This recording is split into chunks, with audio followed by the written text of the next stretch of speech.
Wala lang, mag-update lang ako sa inyo. So, parang gusto ko lang i-tackle yung about sa work-life balance. So, pag-usapan natin yan. So, mabilisan lang to kasi parang update ko lang kayo.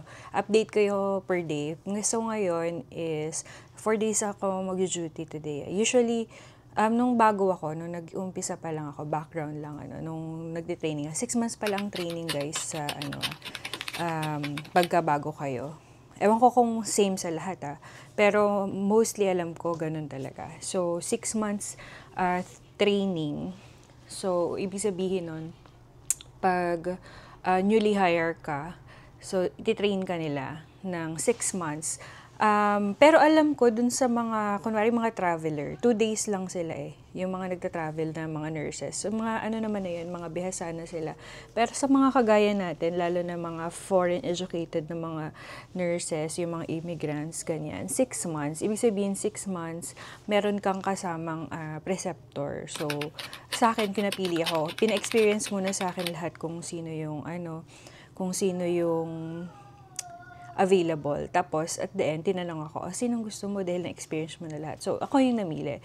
Pero hindi sa lahat ng case ganun Hindi ko alam, it's same sa ibang agency or, syempre, I think, depende. Kasi may mga kasama ako na hindi sila pinapili. So, swerte ako kasi kahit papano, binigyan ako ng ganong option. So, ganun 6 months, papipiliin,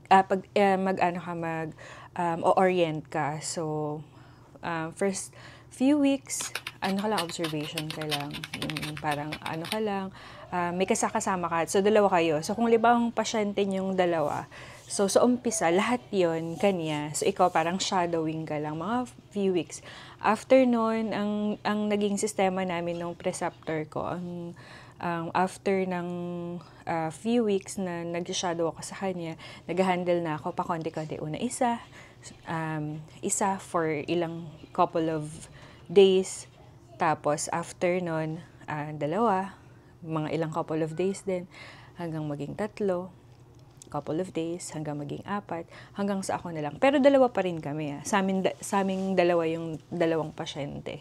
So, ganun. Maganda ang training nila dito guys. Tsaka yung mga, nila dito, mga trainings nila na outside the hospital, napaka-efficient kasi yung may one time nga yung naalala ko yung training namin, simulation. So, yung actual na scenario. So, para kang, alam niyo mega code, parang ganun. Sasaba ka sa ganun. So, naka-soundproof, tapos ikaw lang mag-isa. Tapos yung actual na, yung pasyente, dummy. Pero yung dummy, naka-computer yun. Tapos, lalabas yung rhythm. Kung ano yung sinet nilang rhythm, depende dun sa case. Kung bibigyan ka nila ng case. So, ito ang pasyente nito is 85-year-old male, ganun, came with a shift complaint of ganyan-ganyan. Tapos, papakita nila sa'yo. So, habang sinasabi nila yung scenario, sasabihin na, biglang nagtaki, ganyan-ganyan, anong gagawin mo? So, talagang makahasa ka kung paano. Kasi sa training pa lang, ganun, very intense na, tsaka talagang gagana yung pero, safe space yun. Kung baga, lagi nilang sinasabi na kung magkakamali ka man, this is the safest place para magkamali kasi nag-aaral. So, parang, para sa akin, less intimidating yung mga trainings dito kasi parang, parang in-encourage talaga nila yung learning. Tapos, hindi ka nila i-judge. Para sa akin, based sa aking experience, parang kung hindi mo alam, parang, yun nga, hindi ka nila i-judge. Tsaka, very naman sila, pleasant. Makikita mo talaga yung sincerity nila na talagang gusto ka nilang matuto, gusto ka nilang turuan. Tsaka, yun talaga, yung sa resources kompleto. Anyway, diba, naisingit ko pa yun. Anyway, pag-usapan kasi yung orientation, Pero, so ayun gusto kong pag-usapan yung, balik muna tayo dun sa topic natin, which is, work and life balance. So, kaya naman ako guys, yung training kasi ganito yan kaya ako napunta tayo dun sa training Kasi nung nagsisimula pa lang ako, ganun lagi yung ganun lagi yung duty ko. parang 4 days, tapos 4 days off din, 4 days duty, 4 days off, kasing asawa ko nagte-training pa that time. So, parang ganun, hindi ko nakalimutan ko na. Anyway, so kaya lang ako nag 4 days kasi nga holiday. So, nag-pick up ako. So, minake up ko yung araw na hindi ko pinasok. So, kaya siya naging 4 days. Pero usually talaga, 3 days lang ang duty ko. Sunday, Monday, Tuesday. So, sa 4 days, may work and life balance ba doon? Nakakapagod yung 4 days, no? Sa totoo lang. Pero nasanay ako kasi gano'n naman ang duty ko nung nakaraan. Honestly, para sa akin yung ganong klaseng duty, based ito sa experience ko, ewan ko kung same sa lahat. Pero para sa akin, yung ganong klaseng duty is, sa umpisa mahirap siya. First, second day mahirap. Kagaya ko kahapon. First day mahirap. Kasi first time nakilala ko yung mga pasyente. So, yung kumbaga, start from the top ka. Tapos pag mas matagal ka sa bedside kasi syempre hindi mo pa sila kilala. So nandun yung talagang thorough, yung in-depth pa yung assessment mo. Unlike pag second day, medyo alam mo na yung mga gamot, alam mo na yung parang technique, ganyan, paano mapapainom ng gamot yung mga pasyente. Kasi dito guys, kung sino yung pasyente mo, at least sa amin sa hospital namin, kung sino yung pasyente mo, yun na rin yung mga pasyente mo hanggang matapos yung duty mo. So para sa akin mas okay na sunod-sunod kasi umpisa, pangalawa, mahirap. Pagdating mo na ng third and fourth, gamay mo na yung pasyente, alam mo na. So pagdating mo pa lang, alam mo na kung sinong uunahin mong bigyan ng gamot, alam mo na kung sino yung feeling mo magtatagal ka na medyo kailangan mo muna siyang i-delay kasi alam mo matatagalan ka sa kanya.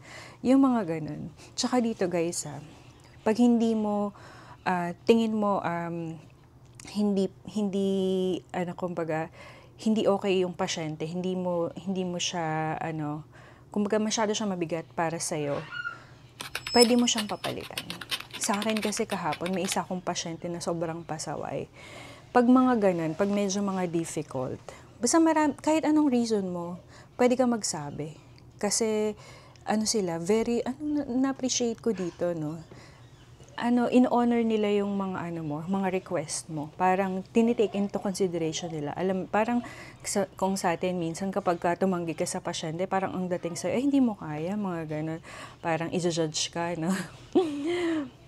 Pero bawal tumanggi sa atin, di ba? Bawal ka mamili ng pasyente. Dito, pwede. Yung mga iba nga dito, pag umpisa pa lang, no, pag feeling nila masyado nang mabigat, kumbaga, eto kumbaga, pag na-receive mo pa lang yung mga pasyente na in-endorse pa lang sa'yo, kung binigay pa lang ng handoff, sinabihan ka na, nalaman mo na dalawa yung pasyente mong naka-trach, or dalawa yung pasyente mong naka-peg tube, yung papakainin mo through peg tube.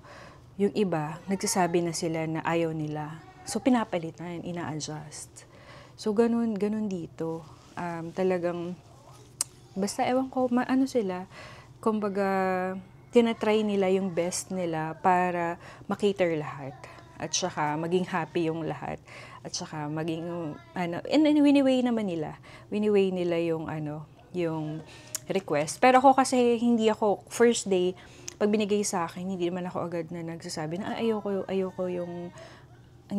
yan, unless ma-experience ko na siya. So, kapag na-experience ko na siya, pag second day, pag feeling ko hindi ko na kaya, or hindi ko na siya kaya i-handle the next day, nagsasabi ako. Kagaya nun kahapon, may hinahandle akong very difficult patient na uminom ng gamot ng pinainom ng relative ng wala akong alam.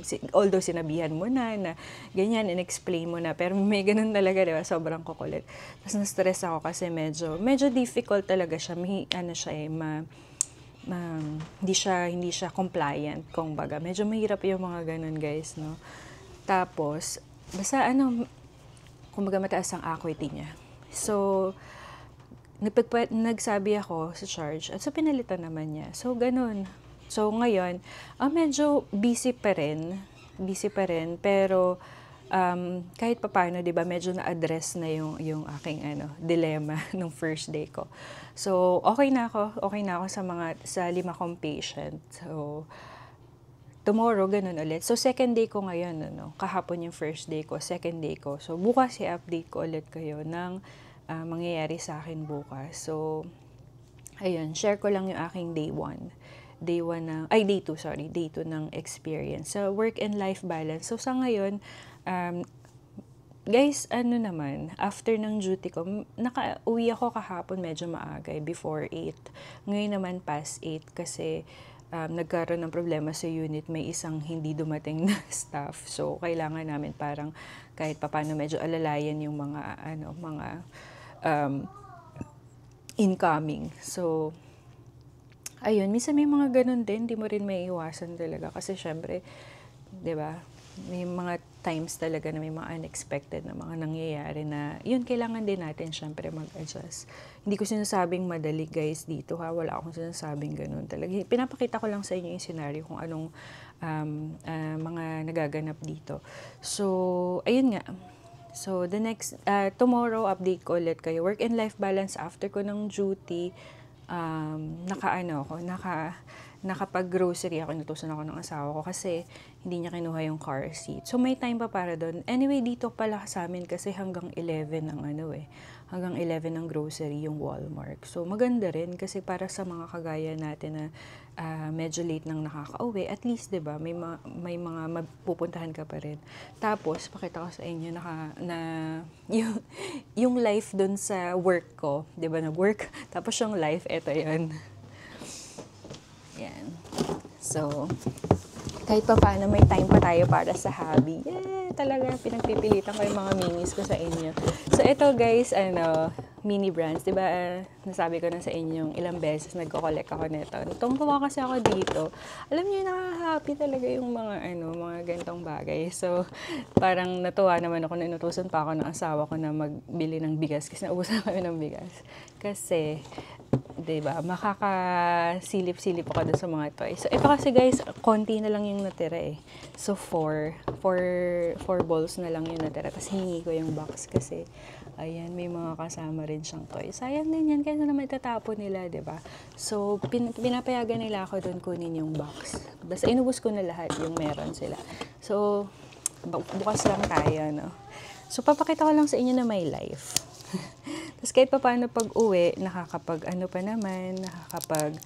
laro-laro. Alam mo, hindi ka gaya sa Pilipinas, nung nag-duty kasi ako doon, pag umuwi ka, kasi hanggang alas 6, nakakauwi ako doon guys, to be honest. 11, hindi naman sobrang 11. Minsan nga, umabot pa akong 12 eh. May one time, duty ako, past 12 na ako nakauwi. Nasa medicine ward ako noon.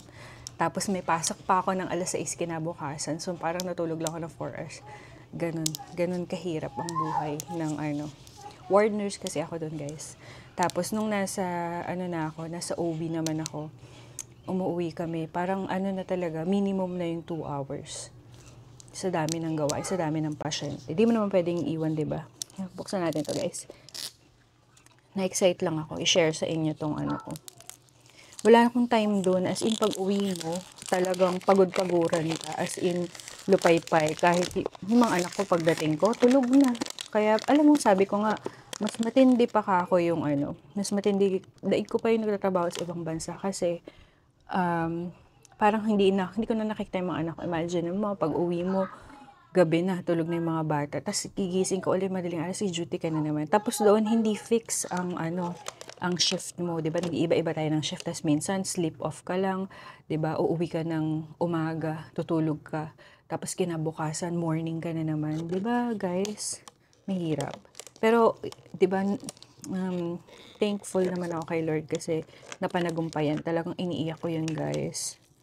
Hindi lang alam, pero grabe ang iyak ko noon. So, kung nandyan man kayo sa phase na yan, mga kapatid, kapit lang kayo. Talagang ang panglaban ko lang talaga noon ay prayers. Pag umuwi ako sa bahay, sobrang pagod ko, tas sobrang stress. Kasi alam mo, ang daming issue sa ward, ang daming mga ganap, iniiyak ko lang yun. Sabi ko, Lord, hindi ko na kaya. Pagod na ako. Tapos after ko umiyak, okay na ulit ako, duty na ulit ako na bukasan, ganun lang. Diba? Gusto ko lang to ipakita sa inyo, kaya ako nag-vlog. Tapos wala lang, i-share ko lang din yung work and life balance. So, okay naman, kahit nag-duty ka ng, mas okay sa akin yung sunod-sunod na duty. Kasi mas mahaba rin yung off ko. Yung iba kasi ayaw nila eh, parang gusto nila may rest in between. Tcharan! Ito siya guys. Mini brands. Ayun yung mga laman-laman niya sa loob. Ayan, pakita ko sa inyo. Ganyan siya. Ayan. Panoorin niyo iba kong vlog ng minis. Kung mahilig kayo dito, matutuwa kayo doon. Ayan. Tapos, ang gusto ko lang naman talaga makuha is itong islog. Wala pa ako niyan, guys. Kita niyo ba? Masyadong kita eh. Ewan ko kung kita. Kita ba? Yang egg na yan. Gusto ko yan. Ito, nakuha ko na yung sushi, guys. Napakaganda. Nakaka-excite ah. Tapos, itong yellow. Yun lang naman yung gusto ko. Yung iba halos meron na ako lahat eh. Pakita ko sa inyo yung rest ko ha. Ayan, di ba? Nawasak na ng anak ko kasi one time nakita niya. Pero ano naman yan, nababalik. Ayan, hindi ko na naayos. Pero ayun yung mga laman-laman niya. May mga isda. May ganito rin ako sa Pilipinas, guys. Alam niyo yung ramen. Bumibili ako nun sa sa, ang tawag dyan? Sa, uy, ano ba yung laglag? Bumibili ako sa Shopee, yung mga nag-live selling doon. Yung mga used na galing Japan. Mas mura kasi siya. Mahal lang remit eh. Doon lang tayo sa affordable. Ang cute, di ba? Oh, chicken. Di ba? Di ka naman matuwa din. Oh, di ba? Sige, buksan na natin, guys. So, ano to? Ang laman ng isang bowl ay 1, 2, 3, 4, 5, 6, 7. Ay! 7 siya. Okay. 6 lang talaga usually. Tapos yung magnet niya is camera. Yung magnet nilalagay dito. Ano ba yun? Nasira na yung aking anak. Yan, ganyan siya. Tcharan! Medyo marami na ako nabili. Kung pa naayos yung ref pack, pakita ko sa inyo next time. Wala lang, isinisingit ko lang. Yung work and life balance kasi, di ba? Yung pinag-usapan natin. So, ayan, may balance kasi may time ka pang makapamili. May time ka pang makapaggawa-gawa ng iyong mga hilig-hilig. Ito ay, alam niyo yung ramen yung may parang galing sa Japan na drinks. Yung meron siyang, pag binuksan mo, may parang jole na bumabagsak. Para ma-maintain niya yung yung soda kasi to eh. Yung parang spirito ng soda. Ang cute! Ang dami kong sinasabi. Ilang minutes na. Ah! Ang cute! Ang cute! Panda Express. Take out. Ayan. Nakapamili ako ng mga sale ngayon, guys. Ang daming mga sale. Ito na naman. Meron na ako nito eh. Hershey na syrup. Tapos, pasensya na kayo, guys. Kung ayaw nyo to, skip nyo na lang. Pero, ayan, yan, overnight oats. Oat jar. Nabubuksan ko eh. Meron na ako nito. Repeat. Sana may egg. Kung wala, edi wala. Ito pa. So, pag may egg, guys, swerte itong vlog na to. Ay, ito wala. Ano to? Ano ba to? Ano siya? Mashed potato. Nabubuksan to, guys. Ang cute ng mga, gusto ko ng mga item na to kasi hindi mo alam yung makukuha mo. Tapos, ang cute. Yan. Tapos, mukhang wala tayo, guys. Mukhang tayo. Fresh milk. Oh, wala na. Yun lang. Tapos, yung isa, itong create. Ewan ko kung ano to. Baka meron na ako nito kasi oh no! Ano siya, guys? Yung popsicle. Wala ako nito.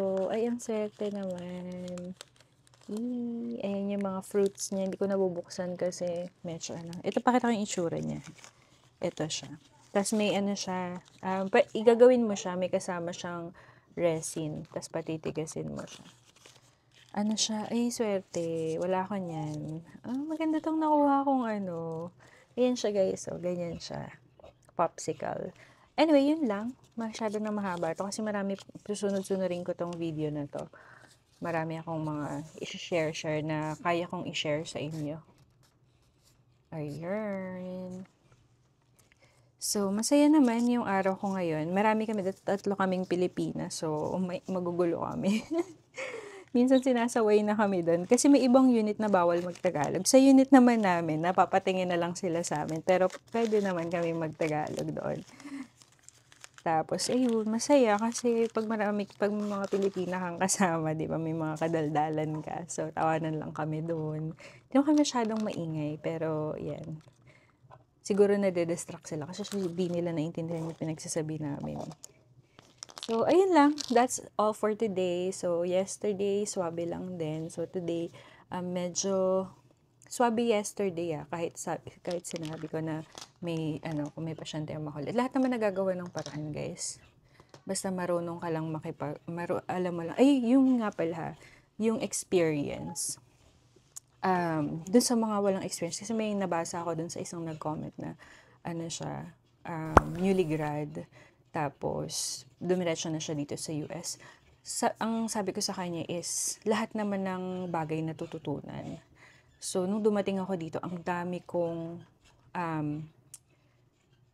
I learned a lot and I relearn a lot and I unlearn a lot. Ibig sabihin, yung mga pinapractice mo dati sa Pilipinas, hindi na siya minsan applicable dito.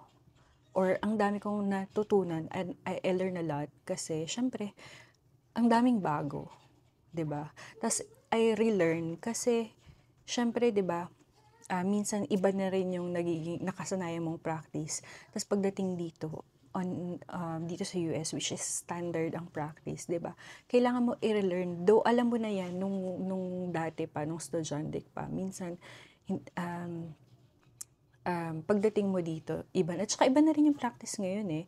So, kung iniisip nyo na magiging malaking problema, pwede, oo. Kasi, syempre, bago eh. Lalo na nag-aaral ka pa, nangangapa ka pa. Talagang walang madali. So, i-adjust nyo yung inyong mindset. So, dapat ang goal nyo is matuto. Kasi kami, bagong dating din naman kami, ganyan din. Parang feeling mo wala ka ring alam. Kasi kahit ang tagal na experience mo, parang baliwala. Kasi parang bumalik ka ulit sa back to zero ka ulit. Pero ang kagandahan doon kasi, may confidence ka na kahit papano. Yung marunong ka makipag-usap sa doktor. So dito, kapag bago ka, syempre parang 'di ba? Lalo kahit naman na nasa Pilipinas tayo, 'di ba, nung mga bago tayo, parang medyo natatakot, intimidate ka makipag-usap sa mga doktor, ganyan. Pero dito, ang napansin ko sa kanila, yun nadadagdagan naman yung kwento ko. Nakailang minutes ako, 23. So, anong tawag dyan? Dito, para sa akin personal experience, hindi ko alam kung parehas sa iba. Pero less intimidating ang mga doctor dito. Kumbaga, in-honor nila yung iyong insight. Tapos tinatanong ka nila, how's the patient? Ganyan. 'Di ba? Kamusta siya? Tapos anong sabihin mo, 'di ba? Parang niya, hindi ka niya parang tinitignan as based sa experience ko. Di lahat ng doktor pare-parehas, pero generally masasabi ko sa experience ko ganun sila. Parang hindi sila nang i-intimidate or kumbaga kung meron ka mang minsan kasi may mga nasasabi ka rin na kasi ang hirap ng makipag-usap talaga sa totoo lang. Bago mo ma-send yung message, through kasi kami nakikipag-usap sa kanila eh. May ano bang tawag diyan?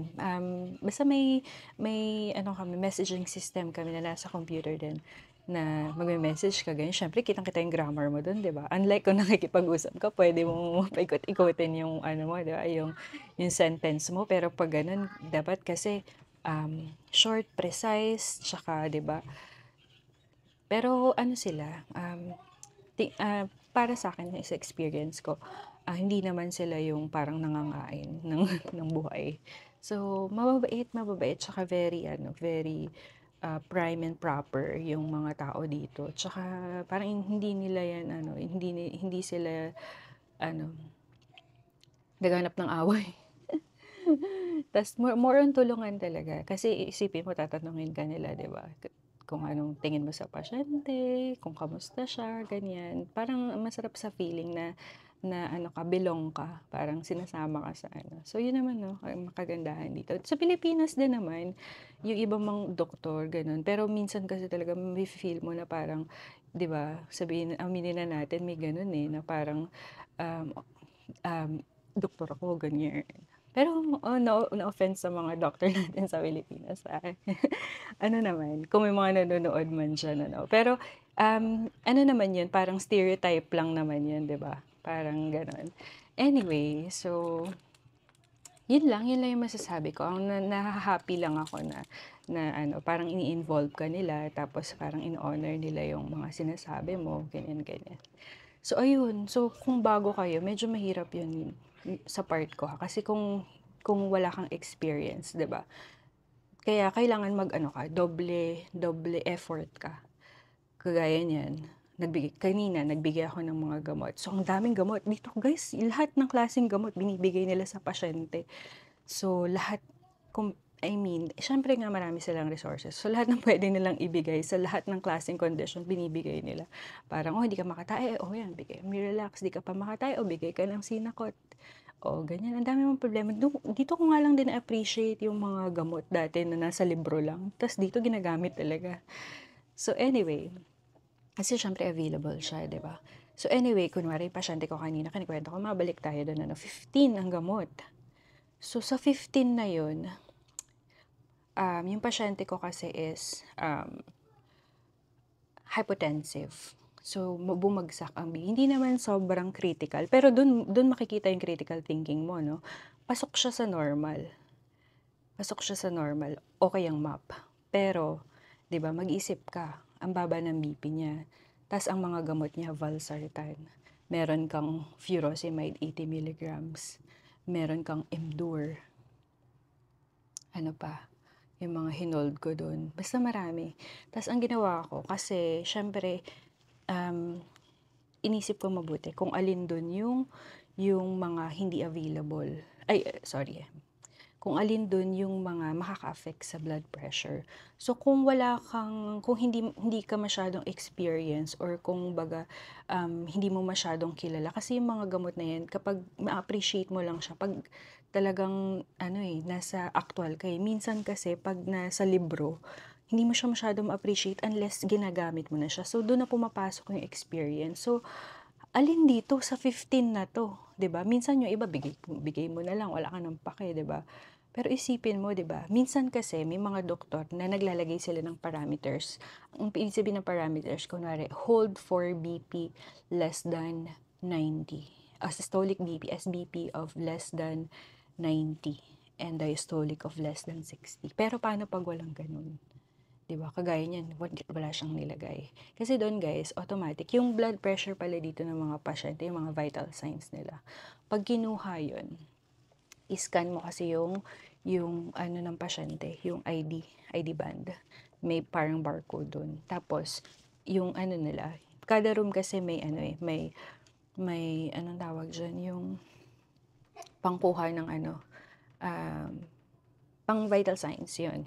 So, scan mo, may scanner din yun. Scan mo, tapos, yung blood pressure mo, temperature mo, um, SATs mo, lahat yun nandun. Ang i-input mo na lang dun yung RR, tapos kung naka-room air ba siya, may nasal cannula ba siya, anong position niya, sitting, or upright, or standing, ganyan, lying, or anong arm, right or left. Pwede mo nga din i-input doon kung gaano karaming tubig. Maganda yung sistema kasi halos nandun na lahat. Tapos, i-scan mo yung badge mo para makita kung sino yung kumuha. So, ganun yung sistema, no? So, ano na, so pag nagbigay ka ng gamot, magpa-pop up na yun dun sa ano, kunwari may precaution for blood pressure yung ano, yung gamot na yun, automatic na yun nakalagay dun. Tapos i-click mo lang kung tama ba na yan yung kuha mo. Kasi maganda rin yun, nare-remind ka kung, ay, hindi pa pala nakunan ng blood pressure. So, hindi mo muna siya ibibigay kasi hinahanapan ka niya ng BP eh. I mean, ito ba yung BP mo? Kasi makikita mo din yung oras kung kailan kinuha. Ngayon, kung masyado, kunwari, ay, ano pa yan, night shift pa yan, o di, kuha ka ng bago. Parang ganyan. Maganda kasi yung sistema dito, ganun.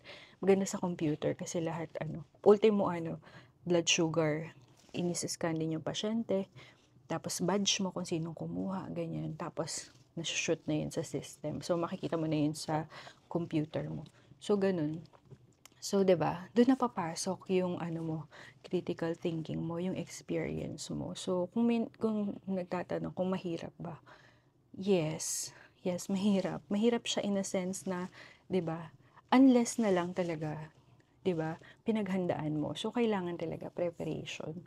Kung hindi ka man ano, kasi syempre hindi ka naman agad expert, 'di ba? lahat naman tayo nagsimula sa umpisa. Pero kung ialaw mo yan na maging hindrance para hindi ka magtuloy o para, 'di ba? Para saan pa, 'di ba, na pinag-aral ka ng ilang taon, 'di ba? So guys, ano yan, kasama yan sa mga challenges. Though hindi lahat ng tao para sa nursing, pero 'di ba? Try mo lang, 'di ba? Malay mo, 'di ba? Eventually, give it some time. Bigyan niyo lang ng time yung sarili niyo na mag-adjust. Kasi kahit ako tagal ko ng nurse, 'di ba? Almost 1 decade na rin akong nagtatrabaho dun sa pinagtrabahoan kong ospital, pinanggalingan kong hospital, 'di ba? Pero parang nawala lahat yung experience ko, nabura. Pero eventually, mafe-feel mo na ulit yung ano, ganun lang naman sa umpisa kasi talaga mahirap. So, try lang tayo guys. So, ano lang tayo, talagang effortan na mag-aral, ganyan. Kagandahan dito kasi talagang, ayan, nagbibigay sila ng mga trainings na magaganda. Kagaya sa ECG reading, ganyan. Tas ilan yun, intense na training yun. So talagang mag-aaral ka kasi di puwedeng ano lang, lalaruin mo. Pero ang maganda dun, hindi ka ma-intimidate sa kanila kasi 'di ba, lagi nilang sinasabi na safe. Tas yung mga kagaya din sa'tin naghihingi silang evaluation, paano mo pa mapapa-improve, mga gano'n. So yun lang muna for now. 'Di ba, in-update ko lang kayo sa aking 4 days duty. So, I mean, 'di ba, work and life balance kasi after nito, nanay na ulit ako. 'Di ba? So, gano'n lang naman tayo. So, para sa akin may work-life balance kasi kung nasa Pilipinas, kung nagdu-duty ako ng sunod-sunod, hindi ko 'to magagawa. Sobrang pagod, to be honest, dun sa pinanggalingan ko ha. Ewan ko sa iba kasi magkakaiba tayo ng sitwasyon. Ayun pala guys, share ko lang din. Hindi na ako natapos, kanina pa ako nagpapaalam. Pasensya na guys. Then share ko lang 'no. So, may mga nakakausap ako na nanggaling sa mga ibang bansa like Middle East, ganyan. So, yung iba talaga, nako-compare nila pagdating dito. Parang sinasabi nga nila na pagdating dito, syempre yung lugar dito ibang-iba sa pinanggalingan nila. So, naninibago sila sa sweldo, sa tax, kasi grabe yung tax. So guys, pag-aralan nyo, depende sa sitwasyon nyo kasi kung tingin nyo magiging applicable sa inyo dito sa US. Kasi yung iba, totoo, may bumabalik sa kung saan man silang nanggaling kasi mas komportable sila doon, ganyan.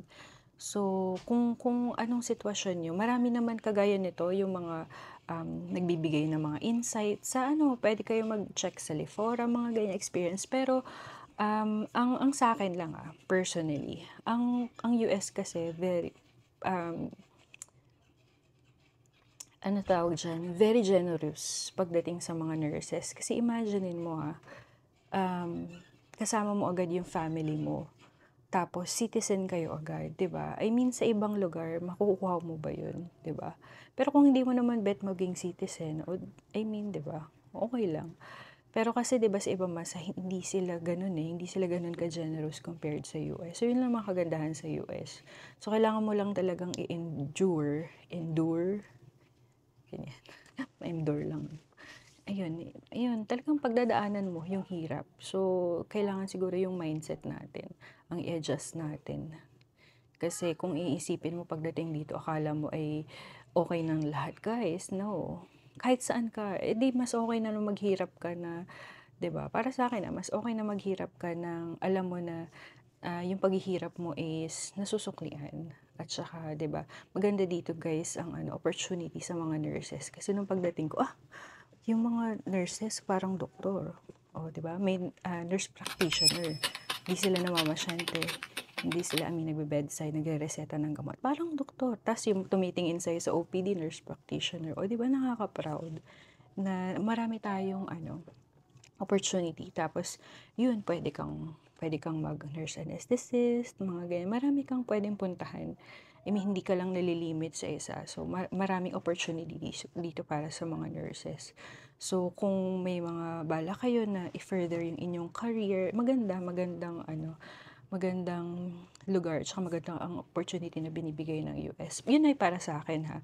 Pero i-weigh nyo din, timbangin nyo kasi syempre magkakaiba tayong sitwasyon. Kagaya namin medyo okay sa amin dahil parehas kaming nurse. So, parehas kaming nag-work full-time at the same time, may time kami sa mga anak namin. Yun naman talaga yung pinagpapasalamat namin. Tsaka yun din yung isa naming habol. Kasi dun sa Pilipinas, I mean, wala talaga. I mean, kung pupunta man kami ng ibang bansa, hindi mo agad masasama yung family mo, 'di ba? Eh, ang goal kasi namin talaga, kung nasan yung isa, nandun din lahat. So, ayan, talagang ano, tsinaga at pinag-pray namin na talagang kung will ni Lord na dito, eh di dito. So, ayun. So, kung ano man yung mga struggles na pinagdadaanan, ayan, pagdaanan lang natin, hindi natin tatambayan, wala namang permanent. So, kung nahirapan ka man ngayon, tandaan mo, walang permanent. So, ganyan din ako. Nung dumaan din ako sa time na nakaka-frustrate, 'di ba? Yung hindi mo alam kung anong direction mo. Pero ang kagandahan doon kapag um, um, nag-pray ka at naniwala ka sa prayer mo, 'di ba? Bibigay 'yon ni Lord. So, tsaka very powerful ang words, guys. So, i-claim nyo kung ano man yung mga prayers nyo, i-claim nyo na, ayan, ibibigay ni Lord. So, yan lang. Ano ka lang sinabi. So, mamaya madagdagan na naman. So, thank you, thank you. Thank you for watching. Siguro hatiin to ni Daddy kasi ang dami kong na naman sinasabi. Nag-edit siya ngayon eh. Hindi pa siya tapos doon sa mga iba kong dinadadal. So, yun guys. Sana nag-enjoy kayo sa aking unboxing. Shinare ko lang. So, ay ano pala no? Ano nga pala to no? Work and life. Dami ko nang sinabi. So, babalik ulit ako. Try ko bukas kung anong ma-update ko. So, yan. Yun lang naman for today. After ng duty, may time ka pang mamili at mag-hobby-hobby. So, yun. Bye! God bless everyone.